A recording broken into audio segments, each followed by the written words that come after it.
Live from Toledo, Ohio, it's Saturday night! Spoiler alert!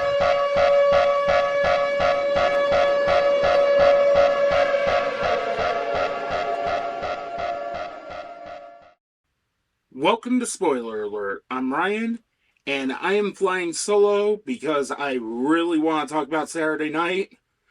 I had no idea this film existed until I saw the trailer a couple months back. Remember when trailers and movie announcements were surprises? I do. So I was interested in seeing a movie about the hour and a half before Saturday Night Live went live. So naturally, this shot up to be a top priority spoiler alert episode. I have yet to record Joker or Megalopolis, by the way. I walked into this with very middle of the road expectations. I wanted to curb my enthusiasm a little bit, so to speak. But the one thing I do like about this is that Saturday Night was released 49 years to the day of Saturday Night Live's premiere, which the premiere date was October 11th, 1975. I love biopics that focus on a very specific chapter in someone's life. In this instance, Lorne Michaels trying to create what is essentially an NBC institution 50 years on that's talked about in the same sense as The Tonight Show. 3 of my biggest videos on my YouTube channel are all involve Saturday Night Live. I fell in love with Saturday Night Live at 6 years old when Paramount released a Best of Eddie Murphy SNL compilation tape on VHS. That was a tape I'd regularly wear out as a kid.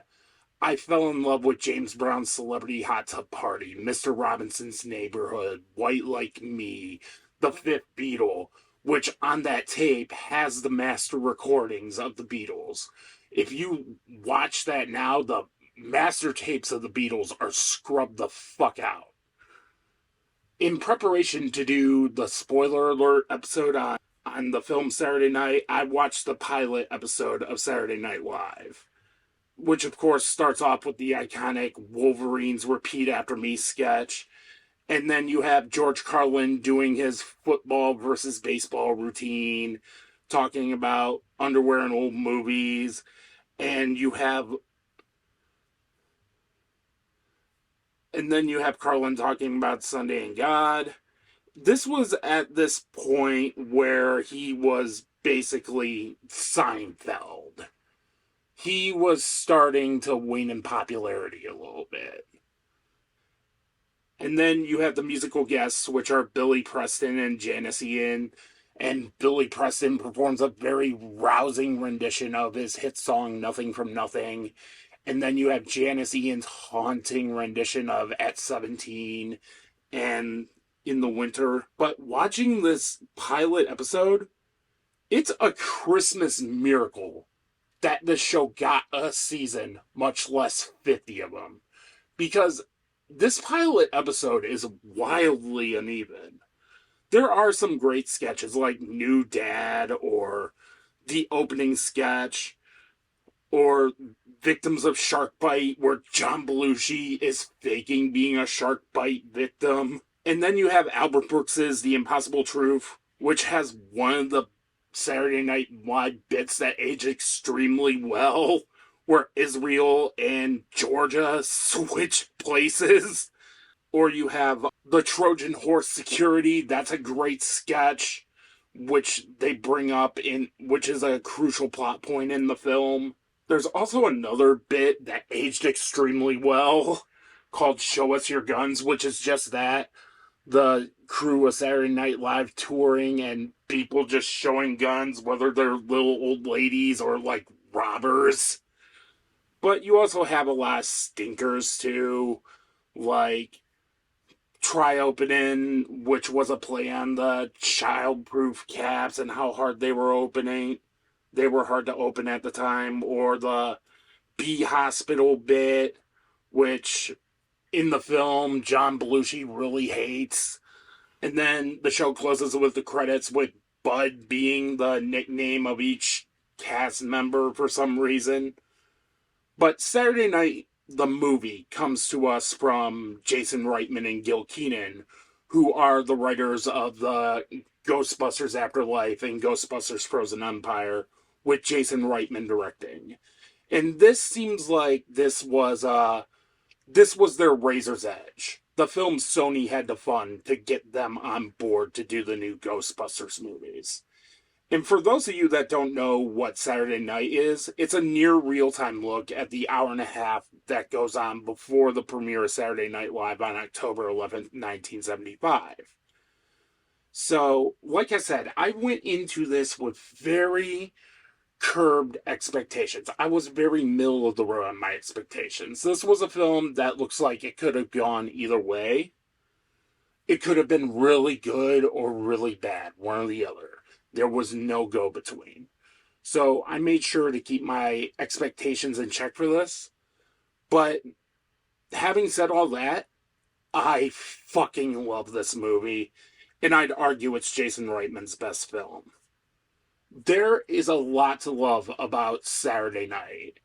I love how genuinely intense this film is. It has the tone of the thriller, where you're on the edge of your seat as Lorne Michaels is trying to put this show together, and you have a lot going on, a lot of conflict here.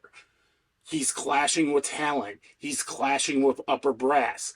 He's clashing with Dick Ebersol, and even Johnny fucking Carson, who is in a stiff contract dispute in this time frame, in which this is literally the only reason Saturday Night Live even has a green light to begin with.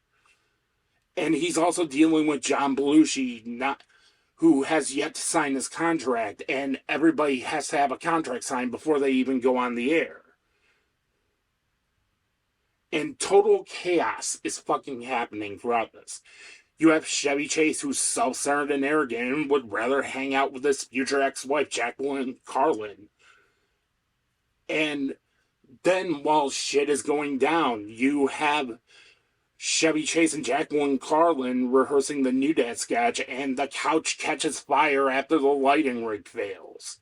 During all this, Lorne Michaels is asking his wife, Rosie Schuster, who's played by Rachel Sennett, what her credit should be. I love the genuine conflict this movie has, where you have a lot going on all at once. And unlike The Razor's Edge, it doesn't feel like a self-serving vanity project. This felt like a story Jason Reitman and Gil Keenan really wanted to tell. It's the story about how Hollywood is pressuring you to be something, be a hit straight out of the gate. We're seeing this right now in the era of streaming television, where shows get greenlit and then canceled after one season. I mean, hell, if Saturday Night Live were to debut right now, it would be canceled after one season. I don't think it would have even lasted 3 episodes. And while we're on this subject, I do love the little in-jokes with this film. Like, you have one of the writers eating colon blow. You have them pitching the Julia Child bit, complete with the fake blood. And then you have Chevy Chase saying Candygram. And you have a lot going on here that actually works. That never feels cynical or callbacky or pandering. It fits well into the film. And I feel Saturday Night should be an Oscar contender. But like Aaron Ironclaw before it, it will get shut out. If anything, it'll probably get a Golden Globe nod for comedy musical, and it'll be a 5th place nomination, and that's it. But there's a lot to love about Saturday Night, namely the casting. The casting for this is so fucking spot on. Even the guy who plays Don Pardo, who only maybe has 3 lines tops, he has his voice down to a science. And here are some of my favorite casting choices. Dylan O'Brien as Dan Aykroyd, he's like the bigger name in this cast that isn't Rachel Sennett. And I thought this was kind of a stunt casty idea, but when you see him as Aykroyd, it totally works, especially when they're workshopping the hard hats bit, which would be a bit they'd go on to do with Lily Tomlin. Not exactly the pilot episode, but later on in the show. And then you have Cody Michael Smith as Chevy Chase. And when you watch this guy, you feel as if you are watching Chevy Chase. He has his deadpan, he has his pratfalls, he has his not give a fuck attitude down to a fucking science. And it's just wonderful to witness. And then you have Ella Hunt, who I've been following since Anna and the Apocalypse, who I feel should be an A-lister, playing Gilda Radner. And she slots into this so well. And she gets some genuinely great scenes with Lamorne Morris as Garrett Morris, who I'm shocked that he's not related to Garrett Morris because he looks and sounds exactly like him, to the point that he could be his bastard son. And Garrett Morris confides in Gilda Radner, like, what the hell is he doing here? He's one of the backup singers for Harry Belafonte. He's Juilliard trained. He was an accomplished playwright. He acted famously in films such as The Anderson Tapes, and before he joined Saturday Night Live, he was in Cooley High, which is one of the definitive films of black cinema. And then you had John Batiste doing a killer job, not only with the score, which feels like the Birdman score to accentuate the tension of the film, where it's matching up with Jason Reitman's long takes and tension-filled pacing. So he does fantastic across the board, both as Billy Preston and in the music department. Though there are two actors I want to specifically focus on. Gabriel LaBelle of The Fabelmans, who played Sam Fabelman in that film. He's Lorne Michaels in this film. Though he's a little bit young, I think he nails this part. It kind of worked for me. Same with Cooper Hoffman, who is the son of Philip Seymour Hoffman, who is playing Dick Ebersol, who's his biggest champion right now, who's trying to fight for Saturday Night Live, and he's trying to pitch things to him, like trying to integrate Polaroid into a sketch because Polaroid wants to sponsor him, and Lorne Michaels is refusing to do that. Hoffman's Ebersol bold-faced tells him flat out, like, dude, the only reason you have this chance right now is because Johnny Carson's at war with NBC.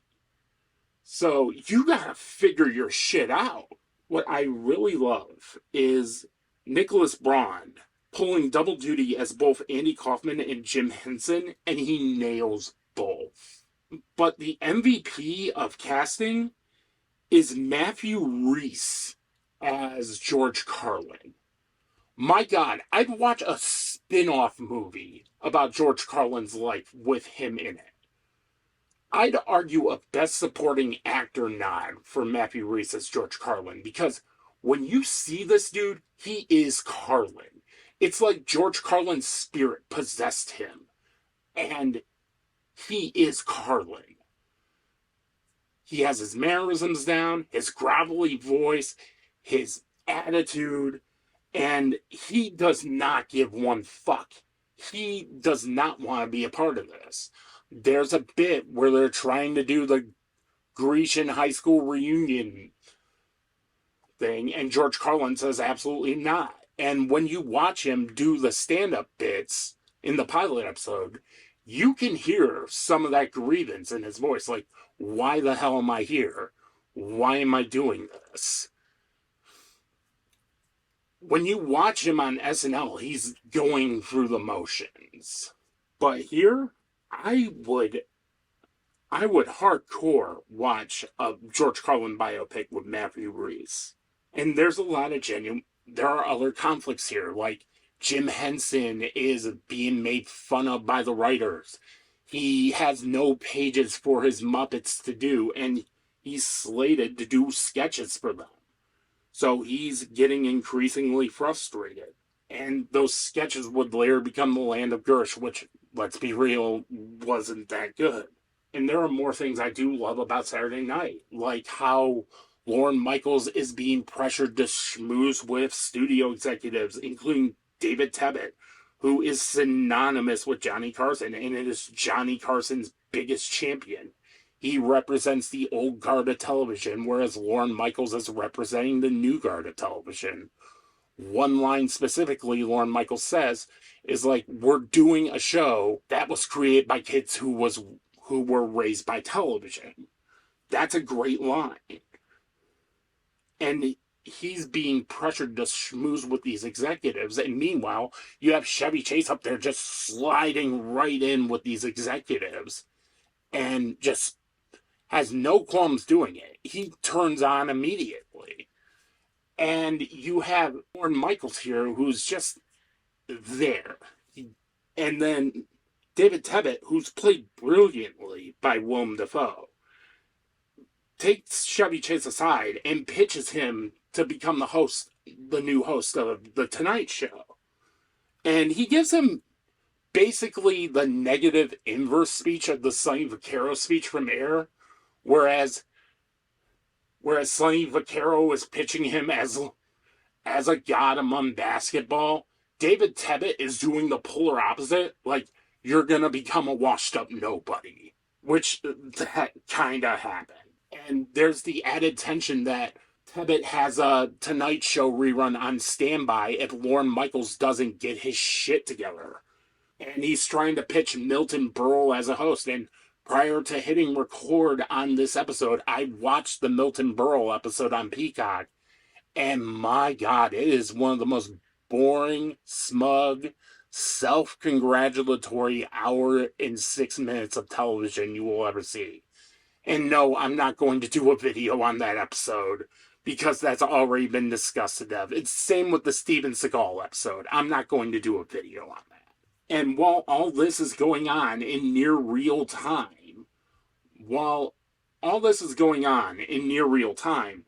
Johnny Carson calls and threatens Lorne Michaels directly. You have the writers fighting the censors. And then Milton Berle shows up on set, hits on Jacqueline Carlin, and whips his dick out in front of Chevy Chase.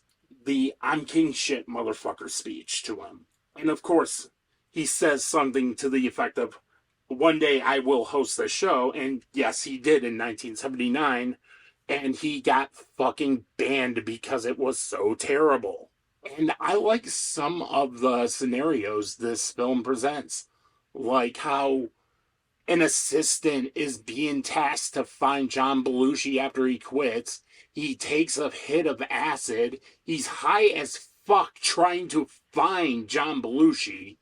And then he ends up being in a closet trying to come down from this high. And the cast is trying to get him out of the closet. And while all this is going on, Lorne Michaels gets sprayed with the fake blood for the planned Julia Childs sketch. And he just gets frustrated and leaves. And then he goes to an open mic night where Brad Garrett is playing this comedian that thinks he's funny. And then he's sitting right next to Alan Zweibel, who would go on to be a very prominent writer for Saturday Night Live, specifically in its early age, most notoriously with his iconic punchline for the stamps with prostitutes on them. While all this is going on, Lorne Michaels finds Gilda Radner and John Belushi and John Belushi's ice skating, and he's able to talk to him. And Lorne Michaels is able to talk to John Belushi. He's able to get him to sign his contract so they can get him on Saturday Night Live proper. And while all this is going on, he's vehemently refusing to be shaved. He's fighting with cast members and crew.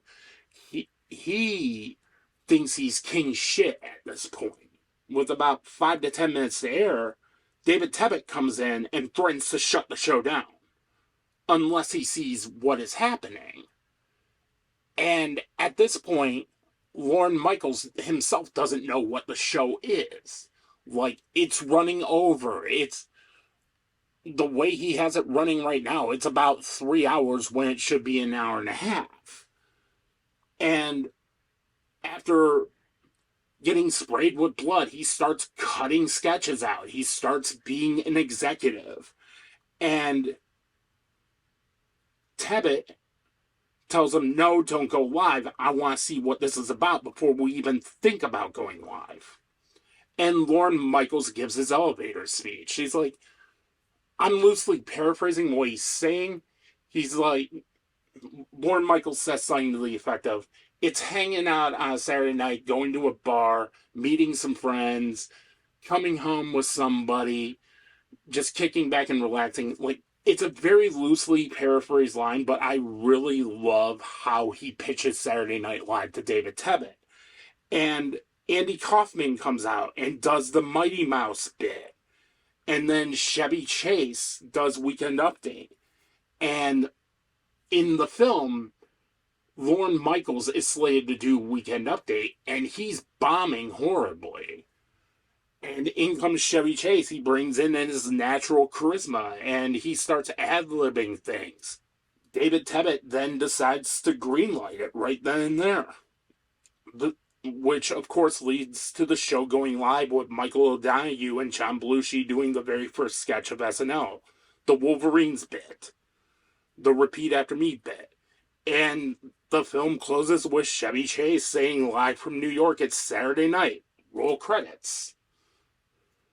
And it's a very faithful recreation of that sketch. So, needless to say, I really, really love Saturday Night. It is genuinely a good movie. It's very well written, very well directed, very well paced, very well acted. Everyone in this cast could spin off and do a biopic about their respective subject. That's how good these cast members are. Like, if the Best Cast Oscar were introduced next year instead of the year after, this would be a surefire nominee. I loved everything about this movie except the way they portrayed Jim Henson as this square nerd, when in reality he was looking to be more adult. He was looking to get away from Sesame Street style humor. I mean, this is a guy who started off with Kermit the Frog tapping motherfuckers in the name of Wilkins Coffee. And he's doing kid stuff now. And Jim Henson was never a kid stuff kind of guy. I dig the hell out of The Dark Crystal and Labyrinth. They're both masterpiece films. And I would have loved to have seen what Henson would have done if he were still alive today. I think Jim Henson is just as revolutionary as the likes of George Lucas or Francis Ford Coppola or David Lean. Like, he is an innovator, whether you like him or not. And that's what kept me going from the full 5-star rating. So, needless to say, I'm going to go ahead and give Saturday Night a 4.5 out of 5. I totally recommend this film. This is a film you need to go see right now. And in the meantime, I'm going to be super busy playing catch up. I'm going to record a spoiler alert for both Megalopolis and Joker Folie à Deux. I want to do a round 2 of Joker Folie à Deux before I hit record on that spoiler alert episode. And you're going to be hearing a lot of solo spoiler alert episodes. However, if you want to join me, feel free to join me if you want. The more the merrier. Be sure to like, comment, share, spread the word at New Realms Media. Follow me on all my socials at New Realms Media. And until then, good night and have a pleasant tomorrow.